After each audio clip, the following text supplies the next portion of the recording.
And we had a book that came in the mail by Julian Batchelor. Yes. I read it, and I'm with him on the issue of co-governance. It's a very dangerous thing. What's your position on co-governance? So, first of all, can I say I've read the book too, that he's put together? Yep, and I know Julian Batchelor. I've known him for a long time. I knew who he was and what he was doing before then. I knew the situation where he's come from.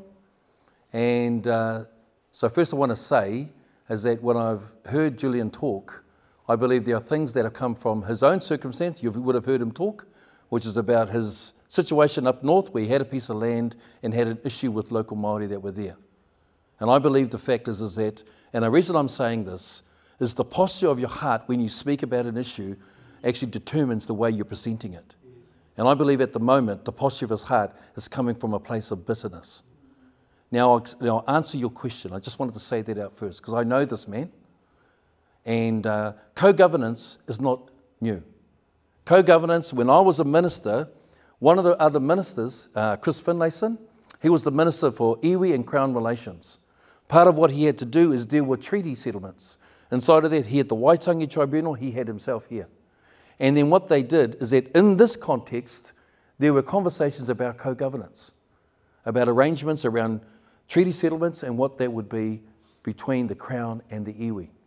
What is new is that this current government, with Minister Willie Jackson, have taken co-governance out of that context and all of a sudden try to apply it to everything. And so here's how it amplifies itself. Socialism is about power and control on a continuum.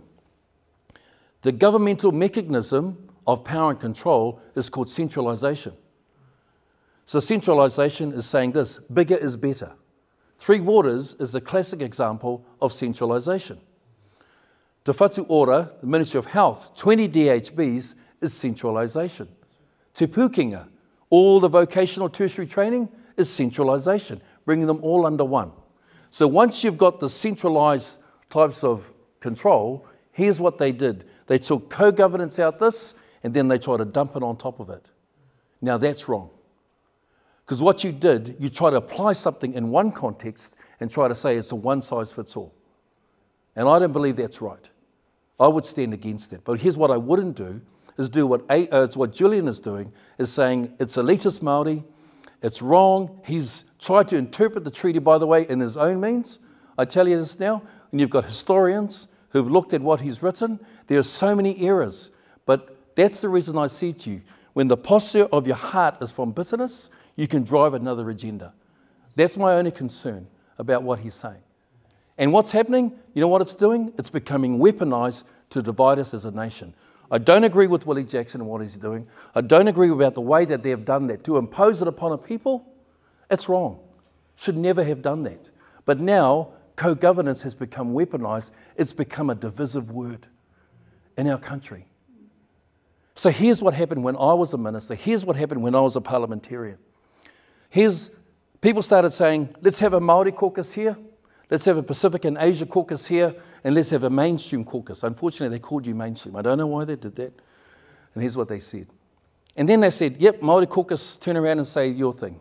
Pacific and Asia and mainstream.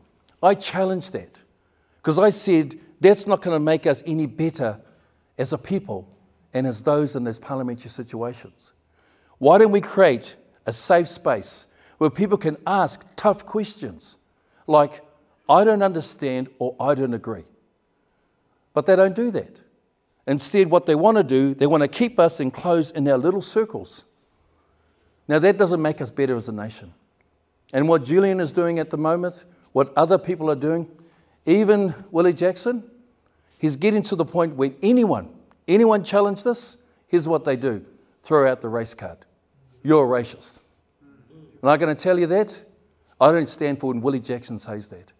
When good people cannot ask a question, a genuine question, that number one, I don't understand, number two, actually I don't agree, then why can't we have a space like that? What Julian is doing the same thing but from another end. Now we're getting people saying to us, and I've heard them, just the other day someone said, oh, Julian has told me we're going to vote for the ACT Party and David Seymour. Do you know what David Seymour is wanting to do? rewrite the Treaty of Waitangi, send it out to a referendum. I can tell you this now, that will further divide this nation. It's careless, lazy, political posturing, just trying to make people happy. You've got Winston Peters, who's turning around and saying this, let's get rid of all the Maori names on government departments. Now, I agree that they got it wrong. The government of the day got it wrong. Why didn't they have a bilingual naming so people understood what they mean? Just going too far. Again, lazy, careless leadership. There was not doing the right thing. But what we can't afford to do is then use this political posturing, appease people by saying, let's just go back, elitist Maori and labelling. You know what it's going to do? Further divide us as a nation. And so if you want to hear my heart, I believe it's time to heal us. I believe it's time for someone to have courage to say, let's have a courageous conversation here. Because David Seymour, I can tell you this now, he will divide us as a nation. And Winston, what he's saying, is not going to make it any better. Because now he's saying, oh, we're not Indigenous, we're not that. Just trying to appease people, and people clap, that's right. So where is he going to take us? I tell you where he's going to take us. He's going to say all these words, it's going to take us back, that's going to further divide us as a nation. Now, I'll stand in any court, I'll stand in any forum, and I'll debate with them. And I guarantee you, all their posturing does not mean nothing. You know, we're not here to be peacekeepers. Peacekeepers wear blue hats and have a flak jacket that say United Nations. We're here to be called peacemakers. And the difference is this. A peacemaker is not afraid to go into a situation of contention to bring peace. And that means when you're in there, you're not afraid to have courageous conversations. Because out of it, good things can come. Good things can come. And you know, when I was a parliamentarian, we'd go up to Waitangi. Maka used to ring me and say to me, sweetheart, are you okay? And I said, why? All we saw in the news was protesters doing this and people spitting and people yelling and people getting really angry. And I said, well, it happened, but it was just like a little thing on the side. And what the country saw, though, was angry Māoris being activists. What they didn't see were rooms where there were iwi leaders sitting around talking together to find a better way. Media don't want to talk about that. So what's happening? We're dividing us further as a nation. We're creating a stigma about things that actually weren't as big as what they said they were. And we didn't even go and see any place that told the true history of our nation. And so what opened up is that I went to a place called up in Marsden's Cross. People may know, Samuel Marsden came in 1814. And when he came in 1814, he came with a paramount chief called Ruatara, who brought him to a place called Ohi Bay. You know, there are stories that no one's telling where they came together and they surrendered themselves. They came to a better place where even these paramount chiefs like Kawati, who's one of the first signatories to the Treaty of Waitangi. And you know why? Because Henry Williams, what he did, and this is this value of faith, right? And when people say to you, no, your religion doesn't count. I don't have a religion, I have a relationship. I've got a faith that gives a set of values. Henry Williams was a courageous man. He was a peacemaker. And when he had 24 hours to translate the treaty into Māori and English into Māori, he introduced a new word called kawanata, which means covenant relationship. And how do I know it makes a difference? Because when Stephen Joyce came to me and said, Alfred, I've got to read a passage from the Bible at the dawn service. And he said to me, can you help me?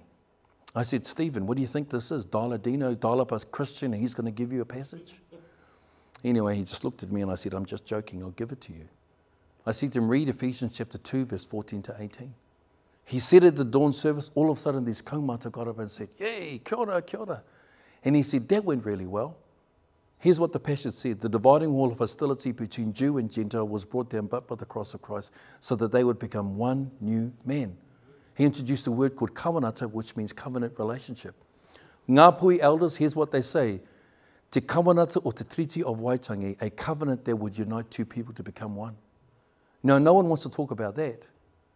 But when you talk about that, now the relationship begins to change. That's what we're called to. That's what Tracy and Watson and us and all 11 of us are called to.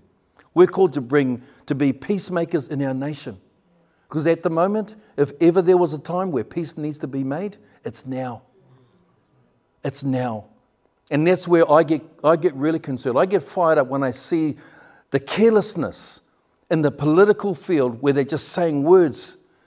And then now he's got a banner that says, stop co-governance. And everyone goes, yes. Julian Batchelor saying, stop co-governance. And everyone says, yes. But what are you going to do? And how is it going to make us better as a nation? It's not.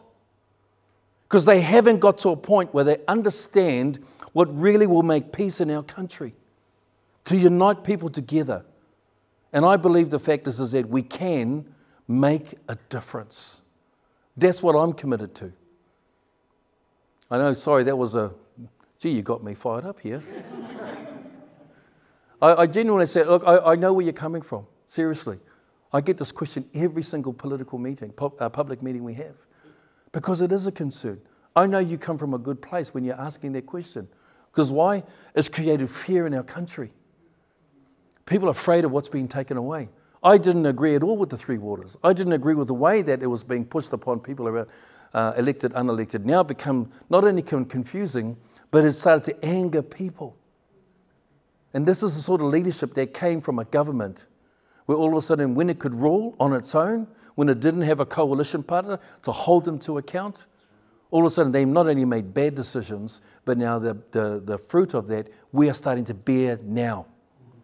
This is what we're dealing with in our country. And you need to have people who've got conviction and courage.